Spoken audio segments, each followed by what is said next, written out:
How to turn on or turn off voice access active during calls on the Samsung Galaxy S25, S25 Plus, Edge or Ultra.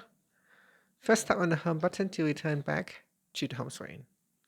Now from the home screen, swipe down at the top to open up quick settings. Then tap on the settings icon at the top. Now from the settings page, we then scroll down and tap on accessibility. In here, tap on interaction and dexterity. Then we tap on voice access and then scroll down and tap on settings. After that, scroll down, then tap on active during calls. Tap on the toggle button to turn it on or switch it off. Here's a when you turn it on, it will keep voice access on during phone calls. And that's it. Finally, tap on the home button to return back to the home screen.